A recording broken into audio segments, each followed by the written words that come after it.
Hello! Yan, kamusta mga katrops?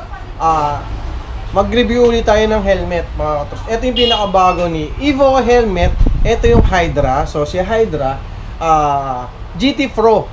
So alam nyo naman kung gaano kalaki si GT Pro o anong design si GT Pro. Pero ito yung Hydra na tinatawag nila. Ito yung pinaka-latest design ni Evo Helmet Philippines. So shoutout syempre kay Evo Helmet Philippines. At sa lahat ng mga gumagamit ng Evo, syempre sa ERCP nationwide, alam ko napakaganda at marami nang samahan yan. So sa Laguna, shoutout sa inyo kay Fritz. So yun know, so shoutout syempre sa president ng ERCP Laguna. Ayan, maraming salamat sa pagsuporta kay Papa Henry. At syempre pasalamatan natin ang ating mga kaibigan, mga sponsor natin.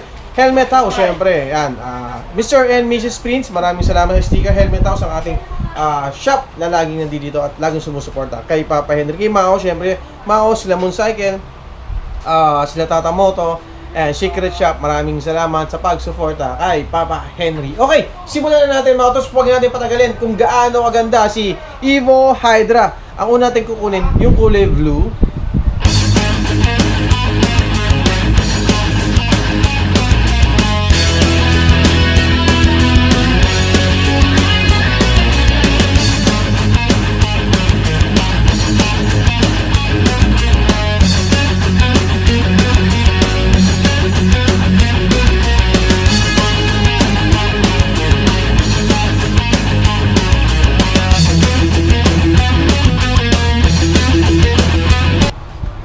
Ayan. Okay, ito si Hydra. Kulay blue. Iridium lens. So, ayan. Kita nyo naman kung gaano kaganda yung iridium lens niya. Okay. Tapos, ito yung pinaka-graphics niya. Tingnan nyo Ang pinaka-graphics niya is dragon. Yung dating niya. Yan. Yung spoiler. Ganda na spoiler. Siyempre, ang spoiler nito, yung medyo matulis or medyo matalas gaya ng sinasabi ko dati, hanggang ngayon ganun pa rin ang stand natin na matalas pa rin yung spoiler ni GT Pro. Yan, kahit anong brand, kahit anong design ni GT Pro, ganito pa rin yung kanyang spoiler, ang Hydra na to. Okay? Ano ba yung kakaiba dito sa Hydra? Ngayon, napansin ko lang, so alam niyo naman na matagal-tagal na rin tayo nag-review ng mga helmet. At ilang beses na rin tayo nakapag-review ng mga Evo helmet. Tingin ko, ang nabago lang sa kakaiba dito ay yung ito. So, ang tawag dito tahina. Ito yung pangalan ng Evo. Yung iba, hindi pa. Before. So, ngayon, parang ito lang yung nabago. Then, design, yung loob, halos pares-pares lang naman din. Siguro, nag-i-improve na yung foam nito, yung lining nito. Kasi dati, halos wala, parang hindi siya leather. Ngayon, medyo leather na yung dating niya. Kaya, yan. So, in-improve na rin ni Evo helmet. At hindi lang yon, syempre, kaya nag-improve na rin. Dati, puro smoke lens ang gamit nila, ngayon naka-iridium lens na. Tulad nito, na kulay blue. At sa tingin ko, personal opinion ko, base doon sa pagkakakita ko dito, pwede mo na rin siyang gamitin sa dilim, o yung medyo hambog. Inabot ka ng gabi, medyo tingin ko, hindi siya ganun kadilim. Para hindi mo siya gamitin sa gabi, medyo okay para sa akin, tingin ko. Pwedeng gamitin to kapag madilim na yung panahon or so, sa madaling araw or sa gabi na umuwi kayo. Okay, pero kung kaya lang naman, kung halimbawa, ayaw ng ganito, at ang biyahe nyo is talagang gabi, di palitan nyo na ng clear lens kasi may clear lens naman kasama to. At syempre, naka-dual visor ba to? Okay? So, ito yung Hydra na kulay blue, na iridium lens na kulay blue. Hydra. Okay. Pakikita ko naman sa inyo yung Hydra na kulay red. Okay. So, saan nga ba itong mga available na to, itong mga Evo helmet na to? Available to sa Helmet House, Cavuyo branch at Santa Rosa branch. Siyempre, ay, hindi pala red. So, pasensya, akala ko red yung tingin ko. Pero, ayan, ang Hydra to ay yung violet.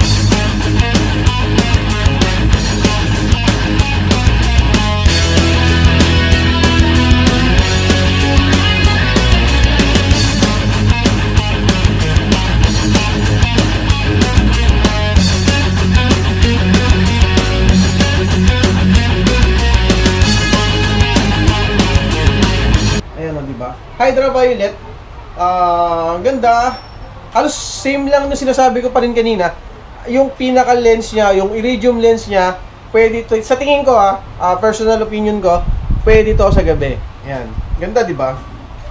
So,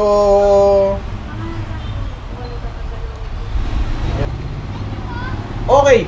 Yung Hydra o yung EGT Pro natin, tingin ko ito yung isa sa pinakamalaki yung shell. So, real talk o honestly, isa sa mga medyo malaki yung shell ni Hydra. I-compare natin sa GSX 3000 or lalo na dun sa SBX 02 na medyo maliit yung dating. Lalo yung sa Acura, kung nakita nyo yung Acura helmet na Evo, medyo maliit siya ng konti. Okay, so paano?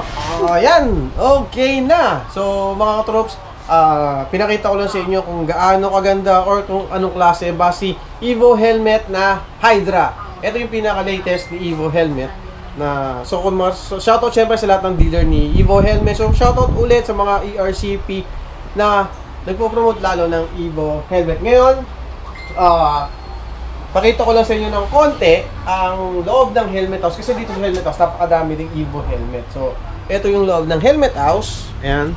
So mga naghahanap ng Evo helmet, ito meron Draconis, tapos ito yung SBX 02.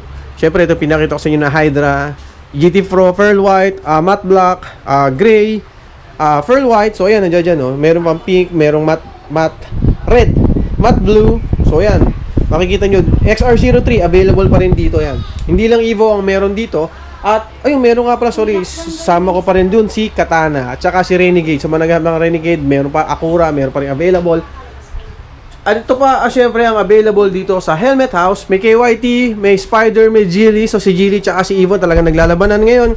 SEC, Susek, na talaga namang sabi nga nila is Philippine made, Philippine quality. Okay? Phoenix. So available din ang Phoenix dito. Phoenix Spike, Stripe, Phoenix Plus, Rogue, ayan. SJC, available ng SJC. MT helmet. So hindi nakakakilala kay MT helmet. Ito po si MT helmet. Ayan. LS2, ayan. So available. So ito po ang ating available dito sa Helmet House. Ayan. So NHK available. At syempre shoutout din muna ako kay Sec Helmet. So ito yung ating ginagamit na si Kyle Fass na limited edition ng SEC helmet. Okay. Okay na. Maraming salamat sa inyo mga katroops. Ingat kayo palagi. Ride safe always. Simple lang. Pinag-usapan natin si Evo helmet na Hydra. Ayan. So dual visor. Iridium lens. So yun. Ganun. Kaya alam nyo mga katroops, kung tayo bibili ng helmet, titingin kayo ng helmet, kung anong gusto nyo syempre, tingin din tayo ng quality helmet. So no helmet brand war tayo nag-review lang ng mga iba't ibang klaseng helmet para makatulong kung sino man ang gusto maghanap ng helmet. Depende sa budget ninyo, swak sa budget ninyo, or kung gusto nyo sa high price. So mga katroops natin dyan, kung gusto nyo na mag-review pa tayo ng ibang helmet, pwede naman kayong mag-comment right down below. Ayan, so dyan, comment nyo na lang kung gusto nating i-review na mga helmet. Okay, syempre, shoutout kay Evo Helmets at lahat ng brand ng helmet natin. Inulit ko, no helmet brand war tayo. Maraming salamat, Helmet House. Dito lang tayo, Katapatan ng Scabuy, Laguna, at meron tayong Santa Rosa branch. Okay? Salute sa inyo, ride safe always, God bless always, because your family is waiting for you. Bye-bye!